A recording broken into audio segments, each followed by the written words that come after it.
Good morning, everyone. It's a pleasure to welcome you again to Laurel Park. Naomi Tucker joined by Keith Fusel. Keith, another 10 race card coming our way. A couple of good horses that we see return to action here. Absolutely. I'm looking forward to the card today. Yesterday's card, if you just bet the two horse, you did pretty well, didn't you? I think with the first five The first races. five, Deuces were wild at Laurel. Yeah, today's card, looking forward to it. And it feels like a summer day comparatively to the last couple with this, the temperatures were brutal. We're kind of up in the 30s again today, but sunny skies. Yeah, getting ready. A little Sunday card finish this week out, hopefully with some winners. Absolutely. Well, and we are looking ahead towards a weekend of stakes action next week. We have the Winter Carnival on January the 29th, which includes over $550,000 in purses, headlined by two straight 3-year-old races. Spectacular bid for the boys over 7 furlongs. Extra heat over the sprinting distance of 6 for the ladies. And of course, the Jennings, the Geisha is the Maryland Bred Maryland side, the Fireplug, the What a Summer. So plenty of quality fields that will be lining up on that day. And of course, also be looking towards the Pegasus World Cup Carnival on the Saturday, headlined by that $3 million Pegasus World Cup. Draws on Tuesday. Don't miss out. And we've been highlighting this before. The art of racing. If you are an artist, if you are handy with Photoshop, why not enter? You can win $4,000. Your artwork would be replicated. It has to relate to thoroughbreds. It has to possibly relate to the Preakness. But look, if you can do anything like that, I'm pretty sure we'd have a winner there. I guess I would just take a picture of like a degenerate gambler. That would be my that would be my piece of art. That's about all I'm limited to right now. So nobody has to worry about me winning the art contest. But no, that's great to get everybody involved. What a prize! Phenomenal prize. Well, I was looking forward to your entry, Keith. You're kind of disappointing it. There's not an artistic bone in my body, I don't think. We'll see. Wonderful initiative here. Of course, let's have a look at the current track conditions. Keith, you were mentioning, indeed, the temperatures are just a little bit higher than they have been in the past couple of days. We're at I wouldn't say balmy, but 33 Fahrenheit certainly feels a bit warmer. But look, the track is fast as it has been over the last 3 other live racing days that we conducted here. And I must admit, it's been a wonderful, even track that has given opportunities to runners with a variety of racing styles. Absolutely. You like that. And that sometimes leads to, look for those riders that are, that don't mind dropping in, saving ground, being a little bit more patient, right? So the track might not be forcing their hand one way or the other. We saw a great ride, I thought, last night by Xavier Perez. Just very patient. 5 horses across the track past the 5/8, and there's the X-Man just biding his time, found that seam along the rail upper stretch, and said, see you later.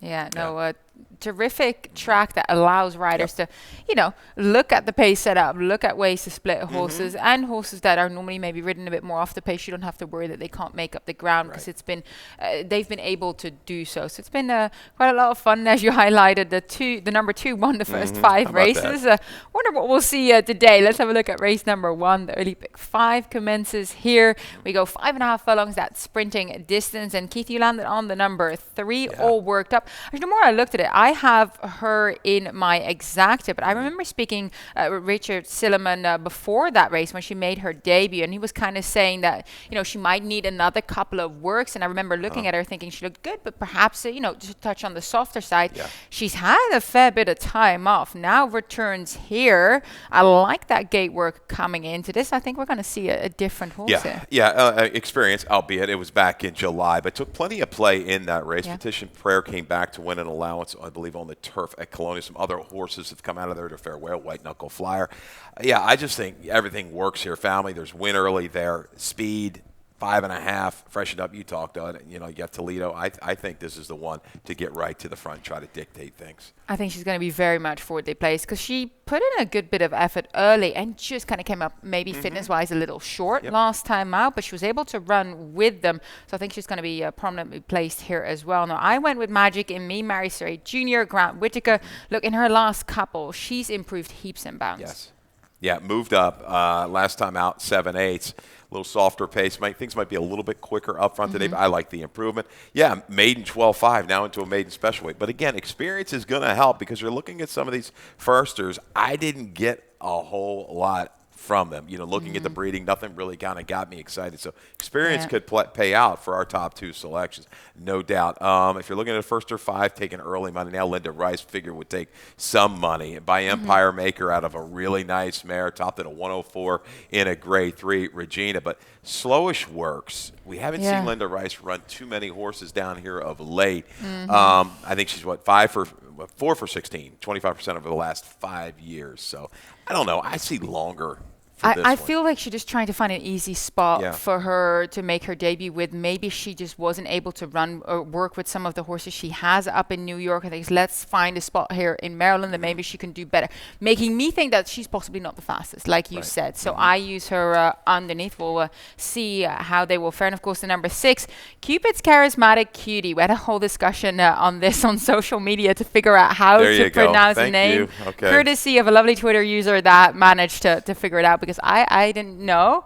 I think Dave Rotman would have had quite the field day with it as well. But look, once you see it, it's actually quite a fun name. Oh, yeah, and you're looking at the breeding here. Cupid, the stallion, 14% with the first-time starters. That's pretty good. And this horse is a half to a 13-time winner, a 6-time winner. Yeah, I think there's some speed there in the family when going back and look at the PPs of those siblings. So, yeah, it could be live. Trying to be just a little light, on that first out percentage. So, not saying that the filly doesn't have some talent. I'm going to take a shot here with the 3 all worked up. Right back for Ricky Silliman, fresh and ready to roll on the front. Yeah, as we move along to race number 2, claiming 16 to 12,500. Start of that early pick 4. I decided to take a little stab at the sequence, and I'm hoping for a price at race 2 and race 3. I feel like I can make a case for a few. 1, 3, 4, and 6. Rusty's give 50. My top selection are yours as well, Keith. Race number 3, I go 40 again. 2, 4, 7, and 10. Key around the number 10, Dalby, maybe, but do have to give some credit to the first-time starter, Monarch Beach, for trainer Anthony Fair, Arnaldo Boca Chica aboard. Look, I single on Joe. I thought it was a really terrific effort over that 7 furlongs. Is stretching out for the first time, but he's that evenly kind of type that just keeps on rolling. He made full use of the blistering pace last time out. I feel like there is going to be a bit of good pace again here today. I think Mr. Mox is going to definitely press the issue, and I think Joe will get even better going longer. And then in race number 5, I used 2 horses. The number 5, Auction Kingdom, dropping back down for Hamilton Smith, and the number 7, Gagerator, for trainer Anthony Ferrier, also taking a drop down, and a barn change here to the Red Hot Farrier barn. $16 flat, banking on a possible price to start here in race number 2. Do you envisage it happening, Keith? I don't have a price here. I've got the 7 to 5 morning line favorite on top with Rusty's G550. We have a video, I believe. Do we have a video of that? I do think we do. Yeah, there you go. Thanks, guys. Out of the chute on this sloppy sealed surface on January the 2nd. Inside was good that day, but it really was used hard through the opening quarter of a mile and just couldn't quite keep going with the eventual winner. Know how I know that was the Farrier runner, I believe, right out to the front. Or Farrier might have claimed, I can't remember exactly. But, yeah, just had to ease back off of Rivals into the turn. Once that happened, it was the 5's race to lose this particular afternoon, and he didn't. He just kept on going and going and going. But I thought, all in all, Rusty's G550 was able to kind of work a little bit out and try to the wire. Only beaten, 5 lengths when it was all said and done. Can handle a route. Did it 2 races back at a mile and an eighth. Looks to me, showing that kind of foot early with pressure, can get to the lead a little bit easier, I think, here, Naomi, without having to be used so hard through the first quarter of a mile. I think he's going to get some company up front, though. Maybe Krug will try his best. What I liked here is that Rusty's give 50. He doesn't kind of fold. You can see he's still finding, he's still going on that tiring surface on the day. So, yeah, I use him as well. But my reasoning for trying to get a price is when I look at some of the efforts of the others coming in here, some of their speed figures, I don't think that Rusty's give 50 has that much of an edge on them. Okay. So I'm wondering if there's going to be a little upset, perhaps Krug, who already won over a mile and 16 last time out, and did it the hard way, right on the pace. They weren't holding back that earlier section, continued very, very gamely, so I like him as well. And then Accelerator is interesting too. You have him underneath. He's dropping back down for Jamie Ness. If you look back 2 starts ago and breaking his maiden, 51 buyer, yes, I have to replicate that going longer, but I'm just not thinking that the favorite has that much of an edge over the field as I would want to see to take the shortest of prices. Yeah, Axford, I'll come back. Second time Lasix got out on the worst part of the racetrack on that race we just showed you. Prince of Portland, really nothing wrong in all of his starts. This is going to be first Lasix on the dirt. Gallop last time at a mile. Yeah, off the claim, a little bump. I think is a player, should be able to draft in and make a move. I don't know if anybody's going to get terribly, separate themselves and get way away in here, but I just like this little subtle drop for Claudia. But waiting for this barn. Barn's just a little bit chilly right now. Yeah, they were live in a couple of races and weren't able to get it done over the last couple of days. So know what you mean, but look, yes, subtle drop. Like I said, I feel like this is quite an evenly matched field. So I am hoping that race 2 might get us a double-digit winner. In race number 3, maiden claiming 10 to 8,000 for maidens fillies, a 3-year-old straight race. They're 5.5 furlongs, and both you and I land on Dow Me Maybe. We also have a video going back to her last outing. That was her 7th start, and that was a strong big group of 11. And Dow Me Maybe had the second outermost post. I think she used her gate experience, kind of get up there behind a long shot leader that was Bantam Rooster, took over at the top of the stretch, looked like she just, was about to run away with it, had to give in to a very tenacious Middle Island who just kind of came off the pace, but Down Me Maybe was right there the whole way and had to do it the hard way coming over from the gate. Already 7 races under her belt. Looks kind of gone here, but no. There was the dropper, Middle Island that day. The dropper got it done, a little loop and swoop. It's set up, but I like the effort here. Move into the pace, kept on going. Very willing to the wire. Again, I think she's going to set up shop outside the other speed. Bantam Rooster is back, but Kimmy Chardonnay for Brittany Russell. Remember, late breaking Lasix. This is going to be first Lasix for Kimmy Chardonnay. The desperation move now. Down to the 10. We talked about that stat yesterday. Didn't come through, so now 9 for 11 on these kind of 50% droppers. She's going to be part of the flow a long way in here, but maybe this 10 can kind of sit and pounce. Who do you like from the firsters, if you had to? So I had a look at Monarch Beach, and I actually went straight off just some of her work tab. 48 flat, I think is very, very fast. We're going to 5.5. If we were going 6 or 7, I might not be looking at that as much, but I thought she was working very, very sharply there. Breeze from the gate as well on the 16th. Farrier has been heating up. Hits with versus. Arnaldo Boca Chica takes the ride here. I don't know if there were any late breaking jockey changes. I think he's still on it because I double checked and I didn't see it. So if he's coming here to ride, we know that's his go-to man at Charleston. He's going to be aggressive with her. That makes her really interesting in my book. Golden Lot pretty decent as well with his versus. Yeah, I've got her into the mix as well. The mare she won second out. Was all right. Topped it, I think, at like a 64, maybe a little bit higher. But second Dan was Stuttgart. Multiple winners, out of her. Mother of Introduced, who's made $400,000. So there's winners here in this family. I think win early. Yeah, I'm gonna definitely consider throwing the 7 into the mix in my exactas, and even Dale Capuano with Orbit Mars. This barn was aggressive. I think it was back in 2020. One time at the maiden 10 level, horse ran big first time out. Just down inside, pinned inside of other speeds, right to her outside. I worry about the trip that she's going to get in here. I worry about the fact that she's going to be jumping from the rail because we did have the scratch at American there. And it's just something that isn't helpful for any runner most of the days, but especially first-time starter because there is some space between them and the rail. You see them kind of, once they come out, come over, search for that support, which is only logical, but takes away some of their early speed, and some of the others are able to clear forward. Race number 4, optional claimer, first level, Mao and 16. This is one of the highlight races for me today. These are some talented 3-year-olds that we're looking at here. Do you have a middle pick 4 that starts as well? How do you play this? Yeah, a little $24 ticket, 3 deep to get you started. Joe, Mr. Mox, and Nadagar. Nadagar, my top selection, going to be the best price of the 3, I would think. Race 5 and 6, I see them kind of a scramble type of races. 1, 5, 7, 10 in the 5th, 6, 1, 3, 5, and 8. Haylight, your price here. We've got a scratch out of the 6 with the 9 direct order, and race 7 we'll wrap it up. There we had to single somewhere to keep this price kind of honest. Sagrada Rey, we've got a stat. We've got a little video here. There you go, $24 middle pick 4 ticket. Yeah, I love that you say we had to single somewhere because I, with my early pick 4, I actually ended up singling on Joe. But this is actually a very, very competitive affair here. Joe has to jump from the rail. Let's look back when Joe and Mr. Mox lined up against each other in that Maryland Juvenile Championship. And Mr. Mox was doing it the hard way. There were quite a fair bit of, speedsters, front runners in there. Mr. Mox was on it the entire way. So he did a lot more running. Joe used that honest pace to his advantage. He ran much more even splits, which is always the easier thing. Did look very visually impressive, especially covering so much more ground than some of the others did. I mean, it looked like he went about 7 wide. He did. But then this kind of finish, I'm hoping that the added distance is going to make this, even more pronounced. He doesn't have early speed, so I think he's just going to be a bit closer today than he was last time out. Yeah, I don't think he's super slow. He was right up with the pace.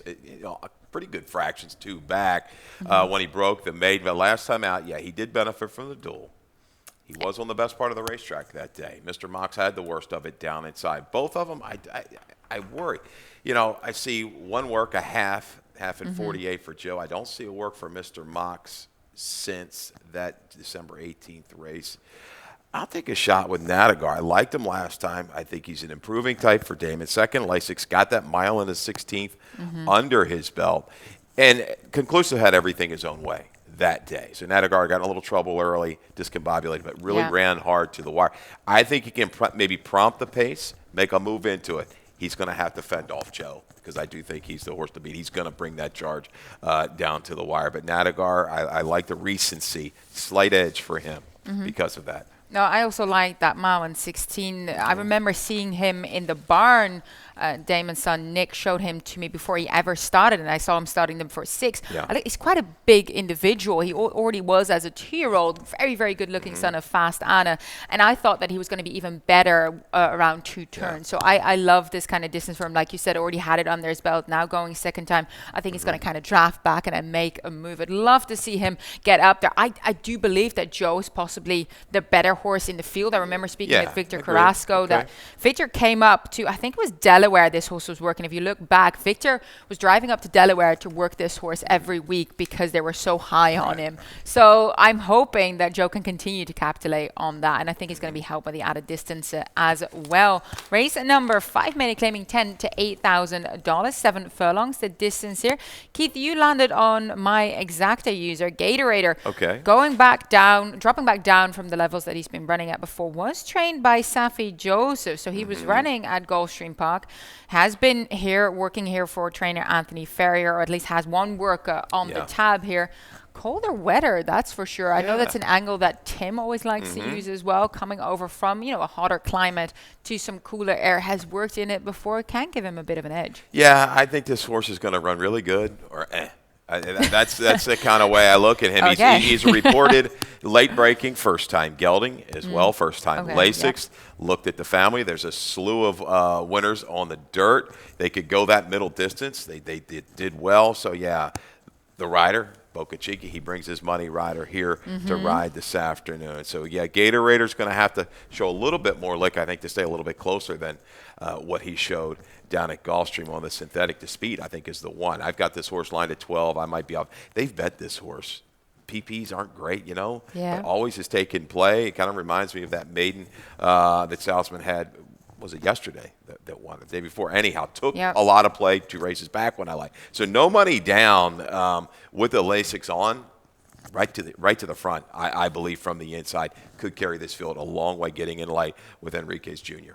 I mean, quickly, I don't think you meant Sunday Mischief yesterday, right? Yeah, right. Was that the one that you were talking about? That horse won, and then that horse took a lot of play. A Salzman horse took a lot of play 2 races back. Yes. No, I respect him as well. I have him underneath. I landed on the number 5 in here. Auction Kingdom takes that slight drop back down to the maiden 16 level for Hamilton Smith. Just hasn't been able to kind of go with him over that 5.5. I like the return to the 7 furlongs. I think that's going to allow him to be just a little bit more in the midst of things. And I thought if you look back at that mile run, that's the kind of figure that would work against some of these. So I keyed around him here, but definitely think Gatorator is going to be very intriguing as well. We'll take a small break, but stay with us. We have so much more to come today. Pegasus. the divine winged horse that flew with heroes mounted for glory. Arrogant, gun runner, city of light, mucho gusto, and Knicks go. Racing, the thunder and the lightning on the track, energy in the stands. Vibe, fashion, entertainment, all for one. Keying up that Pegasus World Cup coming, 6 days from now? Yeah, I know. You told me you're looking forward to it. You'll be down there all dialed up just like everybody else. You know, all the beautiful people go to Gulfstream. You know, poor Tim and I, we're left here. Robin, the ugly guys, we got to stay home. Excuse me, you got Callie holding the fort down as well. You know, I wouldn't be surprised. She might get on a flight and just go down. What the heck, you know? But looks like a real party. Looks like a lot of fun. I know you're looking forward to it, and I'm sure it's going to be a great day. Very much I'm done with crying. All I do is cry. Okay. All right. Well, give us the winner here in race number 6. Optional claimer, starter allowance, 1 turn 1 mile. We have a video spotlight on the 8 who I use in my exacta. You have him underneath. So we'll kickstart with that. Good luck, Chuck. Very bad stumble. A stride into the start. I mean, Leonardo Carrillo nearly came over his head there. Yeah. Thankfully, both regained their composure, as you can see. Well far at the back, but does start weaving his way through the field. Yeah, ended up making a move to get the lead, actually, Naomi, after a half of a mile and just a little bit of a fade. We'll see this little move up into the pace, but you know, it's a pretty solid group here too. You know, hard fought. He's been kind of on a roll, right? You know, no more talk. Get off my back. I think it's the right kind of field. Gets the lead here, past the 3/8, and just fizzles. The mile works for this horse. Going to have to be a kind of a perfect trip, though. I think you've got a fresh horse in VIP code he might have to deal with on the lead. Maybe even Thunder will go hot and spicy love. They want to be forward. So the key is to get away cleanly, get good position in rate to bring a finish at the longer run to this wire, right on this 1 mile distance at Laurel Park. I take a flyer here with the 5, Halite at a big price. This horse, you know, Jamie Ness had the whole card, you know, going back after that race, June of 20, a freshening, ran some big races, was claimed not so good. Now we're going to go Kieran. We'll see. It's a horse that likes to make a move from just maybe mid-pack, fresh. You've got Cedeno. Lots of positives going for a horse that should be a square price. Yeah, I like it. That's a good price for that. I think it's Rough C's race to win here. 2 starts to go over the distance, had to deal with a slow pace, still gamely fought for it, and only just missed out on reeling in hard fought. So I feel like Rough C is the one to beat in this spot. Race number 7, maiden claiming 40 to 32,000, 6 furlongs of distance. And Keith, this is your single, the number 3, Sagrada Rey. We have a video of his debut, 3-year-old. Didn't break as sharply and ended up having the door kind of close in his face, right? You can see those horses come in. I did think it was kind of his, I wouldn't say his own fault, but he didn't help himself by not breaking forwardly, and the 3 was just a bit sharper, but came in. And when one horse is just in front of the other, you can see that, you know, they kind of bump each other outwards a bit. Yeah, he looked great warming up on the racetrack that day. I remember seeing him out there, and I was thinking, well, he took plenty of play, too, bet down the 3-1. You know, Capuano, Gary Cap, we like him second out. This horse took a lot of play first out, had to be used hard. Yeah, he bobbled a little bit, too. We didn't put that in the note, but bobbled in close at the start. I think you're going to see a different horse today on a drier surface. Work since. Here's a little stat for you. Gary Cap, last 3 years on the dirt, he's 4 for 6, 67%, 5 for 6 in the money. First time Lasix runners making their second career start. There's a gaudy ROI for you of $7.30. Yeah, some other firsters in here. We got a bunch of them. That little bit of experience, I think, is going to help. Drier track, Lasix on. Clean break, Sagrada Rey. Was scratched out of a tougher race yesterday.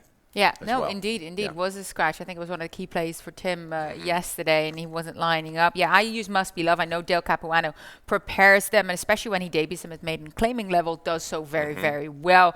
Do give some respect to Money Room on the rail. Most experience of any in this field. This will be his 6th start.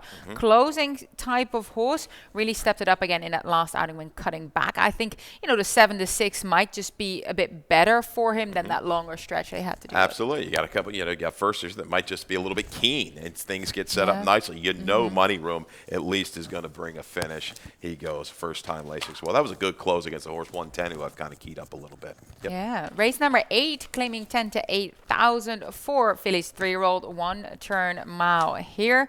Let's start with my top selection, Chica Rabiosa, who is stretching back out here. No, stretching out for the first time, I should say, for trainer Claudio Gonzalez. Now, we know how sharp Claudio is with those kind of moves. She has an abundance of speed. We've seen horses get brave on the lead. Only problem is possibly a little bit of speed surrounding her as well. I think the horse on the race myths the best is fast early, but if Chica Rabiosa can separate herself, I think she's going to be able to get that added furlong or two. Yeah, this is kind of like, you know, yesterday when I liked the way to return. I was at 7/8. This is a mile. You're breaking down towards the inside. The way to return just missed the break a little bit, and it cost her the race. I thought having to be used to go up into the flow. That she dueled and was valiant to the wire. But Chica Rabiosa, the same thing. I liked her maybe a little bit better at 2 turns the other day. I thought this race, I thought it was at 2 turns. Maybe it wasn't. But anyhow, she's going to have to break clean. If she does and can clear and relax, and maybe not take too much pressure, I think, from the 7 who's going to go, then, yeah, she can go ahead and do it. But I think it's the slightest of edge, just the route experience to the 6. She made me lucky. Lasix back on a good steady run from off the pace. Got a dual setup again. I think back at a mile is perfect, though, for the 6. 2 or 6. These are one of the. I think the 6 is going to very much enjoy the way the race is going to be unfolding in front of her, and hence I key her up underneath for trainer Jerry Rubb. Victor Carrasco takes the ride there. Race number 9, allowance, first level allowance. That's all for the Maryland-bred, Maryland sired. 6.5 furlongs the distance there. Let's look at going to the lead, the number 4. Last time out, he was the outside gate, sped across to get with them, was not letting down at all. That was 5.5 furlongs, managed to keep fighting and fighting. I thought it was a very, very strong effort. At a distance here, not as much as a worry, although I do feel like the 6 furlong might just suit him a touch better. Gets the blinkers on, a move that Dave doesn't use that often, but is quite successful with. Yeah, exactly. He was used pretty hard to get position, and I thought he had every reason to flatten out. Yeah, he keeps chugging along here at the shorter distance. Going to 6.5, I think is good. The blinkers go on. I don't see really anybody as fast as him early with a clean break. Hunter Joe, when he's right, I think it could be close. And he is in good form, don't get me wrong, but I don't know where the speed's kind of gone the last couple. So going to lead, going to be tough from the front. I'm kind of banking maybe on this 6 to break a little cleaner from the outside, kind of stalking pounds. Yeah, I was looking at Hunter Joe. If he turns up at at one of his higher levels, one of his better races, is the best horse in the field. But yeah, like you said, last time I left himself with a lot to do. I hope that Toledo is just going to kind of key him up a little bit earlier than he did last time, because he's very much good enough to win it here. But like you said, going to lead is going to try and do just that. Even though he's kind of been laying off it a little bit, though. It's interesting because at the beginning he was very much always hard set, and now he's done actually some of his better running just off of it. But projected to be one of the main speedsters in here. What, is Rising Perry going to go otherwise? I don't think so. Him. No, I don't see him as fast. Hair of the Dog, no. Stone Courageous, no, I don't see him as fast either. So I think Hunter Joe showed it a couple of races back. He showed that speed when he paid the big price. But it looks like he's just going to inherit the lead, going to the lead. And I think those two kind of hook up in battle to the wire. Yeah. Final race on the card is a maiden claiming $10,000 to $8,000 event. Mile and 16 around those 2 turns. Keith, you landed on the number 5 in here, Ian Dunross, who hasn't done that much wrong in his last outing. But the problem is he going to transfer those races to the main track? Look, if he does, definitely the speed figures, the highest of the field. I'm just taking a little bit of a wait and see approach. Now, Medaglia-Doros, we know that they can run on both surfaces, no problem whatsoever. The weight comes off here as well. But he hasn't been seen since October. How, is he going to be fit enough to go this distance on the main track? That was my worry here. Yeah, he's been working kind of steadily. Breeding suggests, just taking a little step for a little bit better price. A higher percentage barn, some positive RIs, there in the mix with this barn. I just kind of taking the stranger approach here. The 7's going to be a short price. Damon very live in the late double, one most one. He's had a lot of tries, though. 11 starts. He's got 3 seconds. Sure, Spritzer. I guess I like punishment. I'm going to use him again. He really faltered a lot sooner than I thought. Last time I give him one more shot because he looks like the true speed to carry it a little bit further. But yeah, the Stranger Approacher, there's dirt in the family. I went back and looked. This horse actually should move up a little bit on the main track. We'll see how it pans out on the final race of today's card. Look, Ike around One Most Wanted showed that he can stay the distance on the main track with that mile run last time out. I think he found a bestable group in here for his 12th career start. And like Demi Lodovico had a nice winner the other day as well. So I think the barn is doing pretty decently, and One Most Wanted can hopefully give Alexander Crispin another winner as well, who hasn't been as formful as he has been in the past. Nice to have a couple more winners on board for him too. He has to, yeah. It's a battle out here. You ride your bug, and then you kind of lose the bug, and you got to kind of find your way again. So it's tough for these riders to stay consistent, for an extended period of time, and he's trying to battle through it. So yeah, so hopefully he gets a win in the last. Yeah, wouldn't mind. Maybe a second. Don't want to beat my top. No, I'd like him to win. Okay. All right. That concludes the morning show for today. Callie and I will be on this afternoon. Now, Keith, you'll be upstairs, right? Calling the church? I will. Yeah, absolutely. And have a great trip down there. I know you're looking forward to it. You're going to do a great job as always. Everybody, whenever our people go down there, they represent us well. So enjoy it. Thank you. I'm looking forward to it. But of course, good luck everyone playing today as well. 10 races coming your way in about 25 minutes. You got it. Good luck.